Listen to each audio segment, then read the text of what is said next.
Israel और Lebanon के बीच में लड़ाई लगातार तेज होती जा रही है। इजराइल ने अपनी सेना की नई बटालियन उतारी है तो लेबनान ने कल 130 से ज्यादा मिसाइलें फेंककर काफी नुकसान पहुंचाया है। उधर हूथी के पास सुपरसोनिक मिसाइल होने की खबर आई है और अमेरिका हैरान है कि आखिर हूथी के पास इतनी मिसाइल्स आ कहां से रही हैं। बाइडेन ऐसा लगता है जाने से पहले दुनिया को तीसरे विश्व युद्ध में झोंकना चाहता है। यूक्रेन को उसने जो इजाजत दी है वो दुनिया के लिए बेहद खतरनाक है। खामनेई को लेकर जो ईरान के सुप्रीम लीडर हैं, झूठी खबरें फैलाई गई कि वो कोमा में चले गए हैं। उसके तुरंत बाद उनकी तस्वीर आई ईरान के राजदूत के साथ, लेबनान में जो ईरान के राजदूत हैं, जिसमें वो बिल्कुल स्वस्थ नजर आ रहे हैं। और इंडोनेशिया में केएफसी का जो बायकाट हुआ है, आप जानते हैं बहुत सारी चीजों का लगातार बायकाट किया जा रहा है जो इजराइल से जुड़ी हुई हैं। तो इंडोनेशिया में केएफसी का जो बायकाट हुआ है उसके चलते केएफसी को 55 मिलियन का नुकसान उठाकर अपनी सारी दुकानें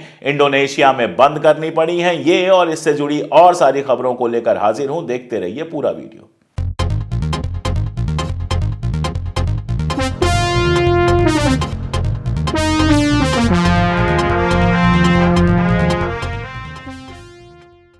नमस्कार, मैं अशोक कुमार पांडे, स्वागत है आपका टीसीएच पर। हाजिर हूं इजराइल, फलस्तीन, लेबनान, ईरान, मिडिल ईस्ट और इसके बहाने सारी दुनिया की खबरें लेकर। ऐसा लगता है कि बाइडेन जाने से पहले दुनिया को एक ऐसी जंग में झोंक देना चाहता है जिसकी आग बरसों बरस बुझाई ना जा सके। आज की खबर पर अगर यकीन करें जो अमेरिका और इंग्लैंड के अखबारों से आ रही हैं, तो इसका मतलब यह है कि बाइडेन ने जेलेंस्की को यानी यूक्रेन के राष्ट्रपति को यह खुली छूट दे दी है कि जो लॉन्ग रेंज मिसाइल्स उनको दी गई थी उसका इस्तेमाल वो कर सकें रशिया के खिलाफ। यहां पर एक बात मैं और आपको समझा दूं कि ये केवल लॉन्ग रेंज मिसाइल यूज करने का मामला नहीं है, क्योंकि जो ये मिसाइल्स हैं इनको यूज करना, इनका इस्तेमाल करना भी यूक्रेन के जो सैनिक हैं उनको नहीं आता। इसके लिए भी नाटो कंट्रीज के सैनिकों की यानी इंग्लैंड, अमेरिका, फ्रांस, जर्मनी, इन मुल्कों के सैनिकों की सीधी जरूरत पड़ेगी। यानी एक तरह से अगर आप देखिए तो बाइडेन ने खुली छूट दे दी है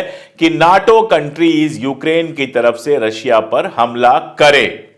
अब रशिया पहले ही कह चुका है कि जिस दिन नाटो कंट्रीज का एक भी हथियार, उनकी एक भी मिसाइल रशिया के ऊपर गिरेंगी, रशिया बिल्कुल नहीं चूकेगा एटॉमिक हथियारों का इस्तेमाल करने से। यानी अगर यह खेल होता है, यूक्रेन की तरफ से मिसाइलें फेंकी जाती हैं, तो रशिया की तरफ से भी न्यूक्लियर बम फेंके जाएंगे, न्यूक्लियर मिसाइल्स फेंकी जाएंगी। और उसके बाद जिस दर्जे की तबाही होगी उसके बारे में सोचना भी बेहद खतरनाक है। और एक बात और याद रखिए कि अगर अमेरिका जाकर खड़ा होगा यूक्रेन के पीछे और रशिया को तंग करेगा, तो रशिया वैसे ही सीरिया और ईरान के साथ, लेबनान के साथ खड़ा होगा और इजराइल के बहाने अमेरिका को तंग करेगा।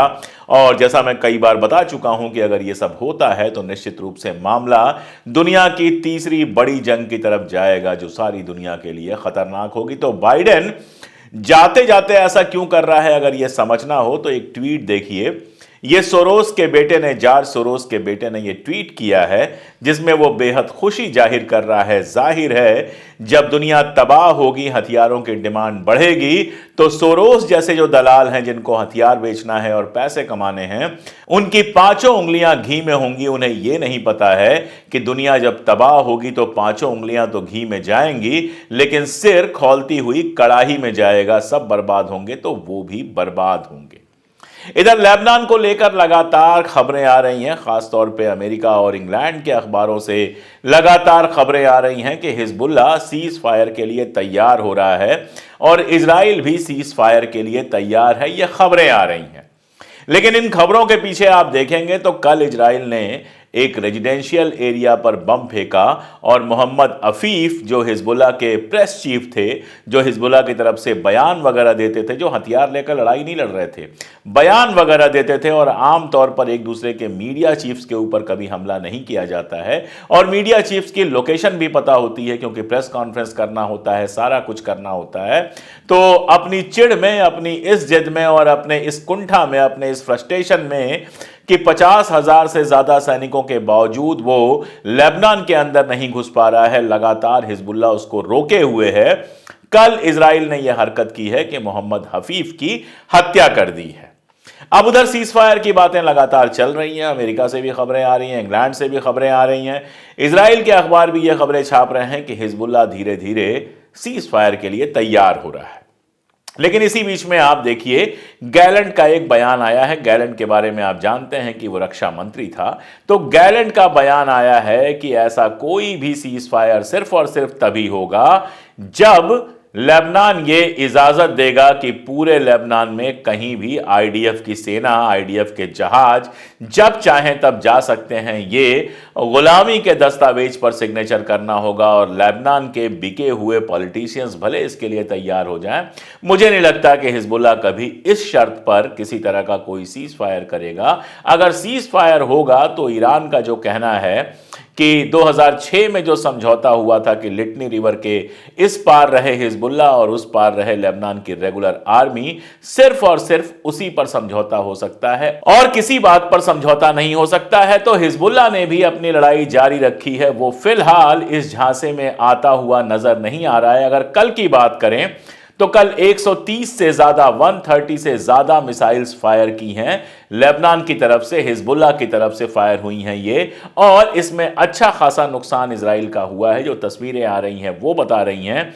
इसके साथ साथ हारिज ने जो खबर छापी है और बाकी जगहों पे जो खबर आई है, क्रेडल में भी ये खबर आई है, उन खबरों को अगर माने तो 20 से 25 सैनिक अभी तक मारे जा चुके हैं इजराइल के, जिनकी तस्वीरें आ रही हैं। इसके अलावा हूथी ने हमला लगातार किया है और हूथी की जानिब से यह खबर है कि उसे पहली बार हाइपरसोनिक मिसाइल मिली है। कहां से मिली है ये किसी को नहीं पता है।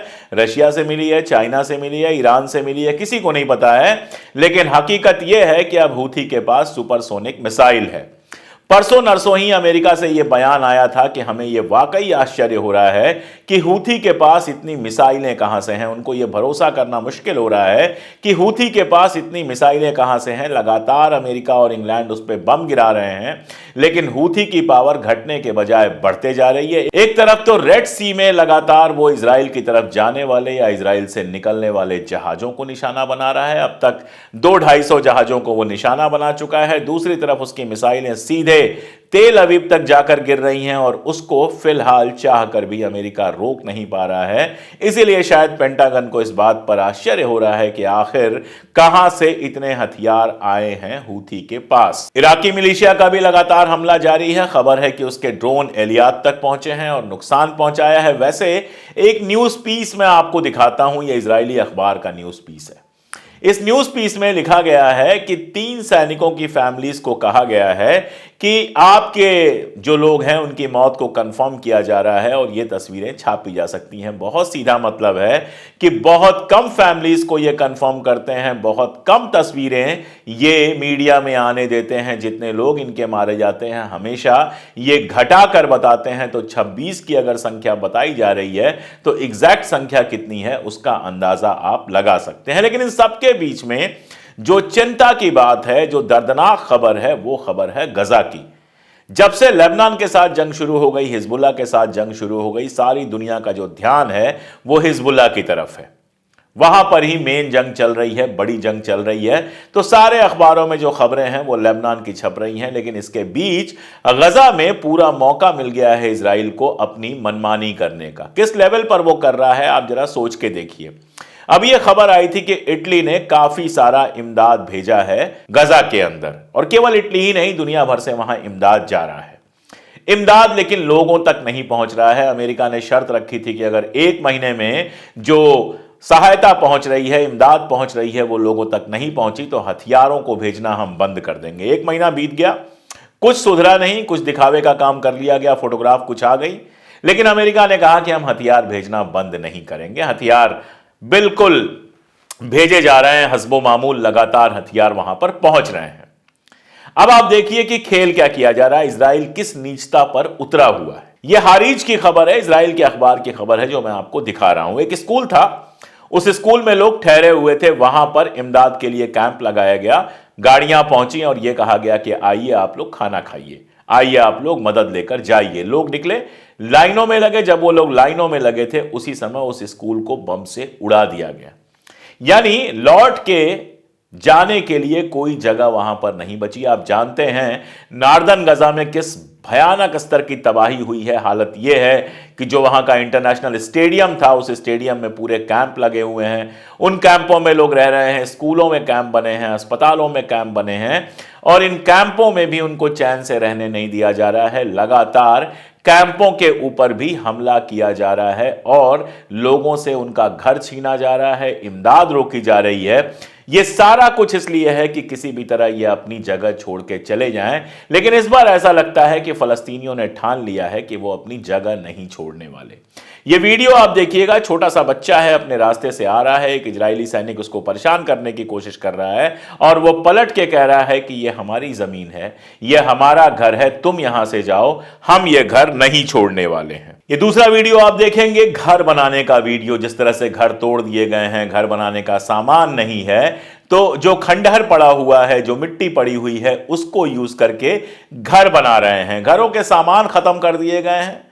तो इन लड़कों ने, जो ये वीडियो में आप देख रहे हैं, बिल्कुल मामूली लकड़ी और इस तरह की बैटरी का यूज करके ब्लेंडर बनाया है, जिससे चीजों को पीसने का, चीजों को मिलाने का, शरबत वगैरह बनाने का इंतजाम हो सके। और इस सारे दर्द के बीच इस नाचती हुई बच्ची को आप देखिए।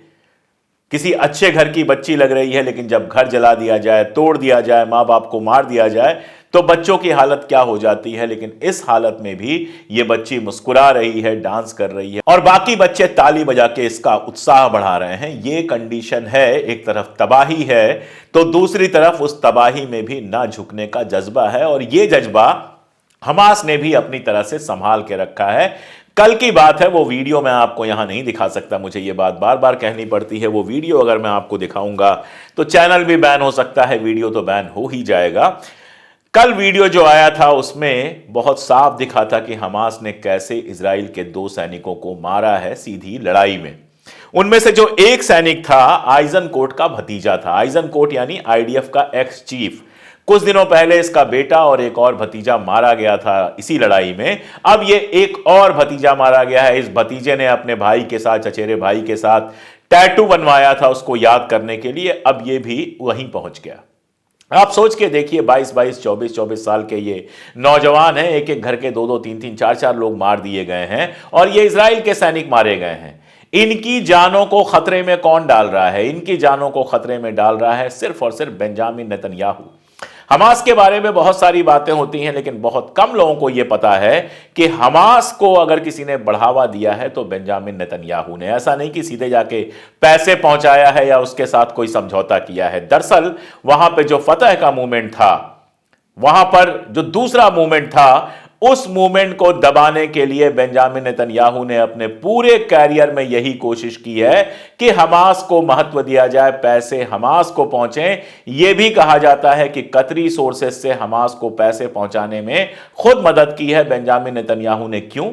क्योंकि उसको पता था कि हमास लड़ने वाला संगठन है, वो जब मजबूत होगा तो लड़ेगा, और जब लड़ेगा तो वहां पर तबाही कर पाने का बहाना मिलेगा। ये एक लॉन्ग टर्म प्लान था, और ये मैं नहीं कह रहा हूं, इजराइल के ही एक हिस्टोरियन कह रहे हैं, जिन्होंने हिब्रू में एक किताब लिखी है बेंजामिन नेतन्याहू के बारे में, जिसमें बहुत साफ उन्होंने लिखा है कि किस तरह से हमास को बेंजामिन नेतन्याहू ने बढ़ावा दिया ताकि वो बड़ा हो, बड़ा होकर कोई बड़ा हमला करे, और उसके बाद बेंजामिन नेतन्याहू को यह मौका मिले कि वो पूरे के पूरे गजा को तबाह कर सके। ये आदमी है बेंजामिन नेतन्याहू। वो आदमी है बेंजामिन नेतन्याहू जिसके बारे में आज इजरायली अखबार छाप रहे हैं कि उसके स्टाफ ने जानबूझकर डेटा लीक किए, जानबूझकर पेपर्स लीक किए, ताकि किसी भी तरह से समझौता ना हो। एक बार समझौता हो जाता तो होस्टेस तो वापस आ जाते, जो लोग हमास की गिरफ्त में हैं वो वापस आ जाते, उनकी फैमिलीज खुश हो जाती।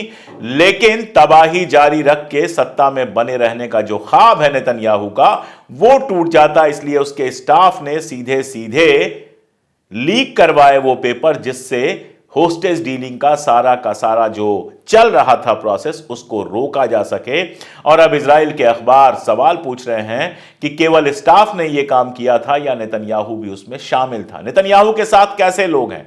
एक आदमी का नाम आपने बार बार सुना होगा, बेन ग्वेर। यह एक ऐसा आदमी है जो लगातार वहां पर हिंसा भड़काता है। जो वहां की एजी हैं, उन्होंने नेतन्याहू से कहा है कि इस आदमी को गद्दी से हटाया जाए। ये जो वीडियो आप देख रहे हैं, इसमें सारे यहूदी लोग हैं, और वही लोग मंच से इसको खींच के हटा रहे हैं। सोचिए किस दर्जे का यह आदमी होगा। नेतन्याहू को ऐसे लोग पसंद हैं।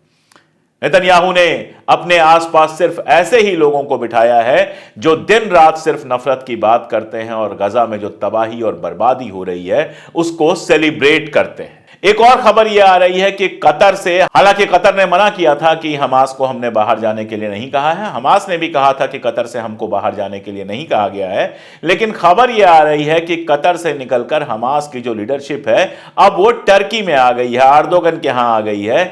और इजराइल कह रहा है कि एर्दोगन के साथ हम कोई बातचीत नहीं करेंगे, यानी कि अगर कोई बातचीत होनी है, होस्टेज डील होनी है, तो एर्दोगन उसमें शामिल नहीं होगा। यहां इजराइल की जो आर्मी और बाकी सारे लोग हैं, आप जानते हैं, वो लगातार प्रेशर बना रहे हैं कि अगर वाकई होस्टेज डील चाहिए, अगर वाकई जो होस्टेज हैं जिनको अगवा किया था हमास ने, अगर वाकई वापस चाहिए, तो हमारी आर्मी के बस की बात नहीं है उनको वापस ले पाना।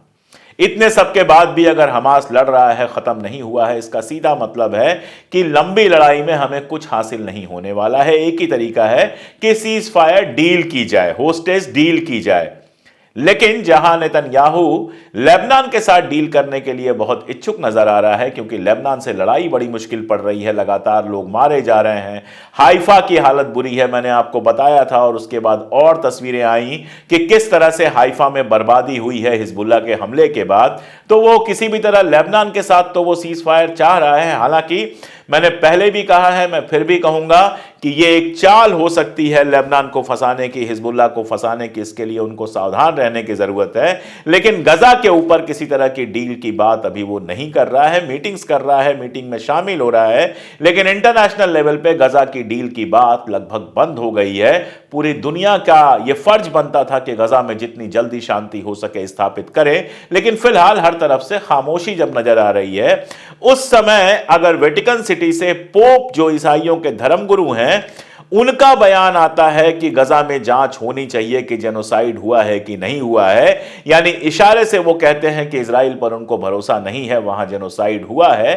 तो ये एक बड़ी खबर है। और पोप तो कम से कम ये जानते ही होंगे कि किस तरह से लेबनान में भी और गजा में भी सिर्फ मस्जिदों को नहीं बल्कि चर्चों को भी निशाना पहुंचाया गया है। कई सारे बहुत पुराने चर्च खत्म कर दिए गए हैं, तोड़ दिए गए हैं। अब यह अलग बात है कि ईसाइयों के जो देश हैं, उनके जो हुक्मरान हैं, वो इजराइल के गुलाम बनकर काम कर रहे हैं। लेकिन पोप को शायद यह चिंता हो, और यह बड़ी बात है कि पोप ने यह चिंता जाहिर की है। सबसे बुरा अपने मुल्क के बारे में लगता है, मैं बताऊं, उदयपुर में एक फिल्म फेस्टिवल चल रहा था और उस फिल्म फेस्टिवल ने अपने पूरे प्रोग्राम को फलस्तीन में मारे गए बच्चों के नाम किया था। उनको अपनी तरफ से श्रद्धांजलि दी थी।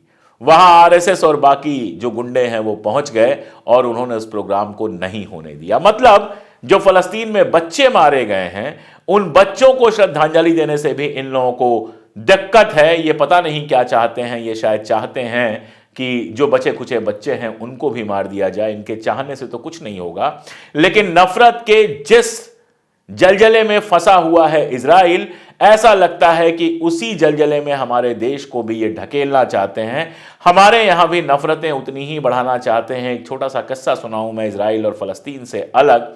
भोपाल की बात है, एक भाई अपने घर में चिकन लेके आया और उसके दो भाइयों ने रस्सी से उसका गला घोंट के मार दिया क्योंकि वो चिकन लेके आया था। तो पहले मुसलमानों के खिलाफ ये नफरत थी, अब ये नफरत अपने घरों में पहुंच रही है। और इस नफरत को पालने वालों को कभी समझ में नहीं आएगा कि फलस्तीन का मामला मुसलमानों का मामला नहीं है। फलस्तीन का मामला इंसानी हक का मामला है। आज अगर हम फलस्तीन के फेवर में नहीं बोलेंगे, आज अगर हम फलस्तीन के हक में नहीं बोलेंगे, तो कल हमारे मुल्क में ऐसा कुछ होता है तो बोलने के लिए हमारे पास जबान नहीं बचेगी। तो जो नफरत के सौदागर हैं वो फलस्तीन पर या तो खामोश रहेंगे या बच्चों की मौत का जश्न मनाएंगे। लेकिन हम जो मोहब्बत के सौदागर हैं, हम तो यही चाहेंगे कि जितनी जल्दी मुमकिन हो ये कत्लो गारत खत्म हो, बच्चों जैसी जिंदगी मिल पाए, गजा को फिर से बनाया जाए। और यूक्रेन रशिया के बीच में जिस तरह से वार कराने की कोशिश कर रहा है बाइडेन, कैसे भी उसको रोका जाए। क्योंकि जब दुनिया ही नहीं रहेगी तो कहां रहेगी नफरत, कहां रहेगी मोहब्बत और कहां रहेंगे इंसान। आज के लिए इतना ही। बहुत शुक्रिया।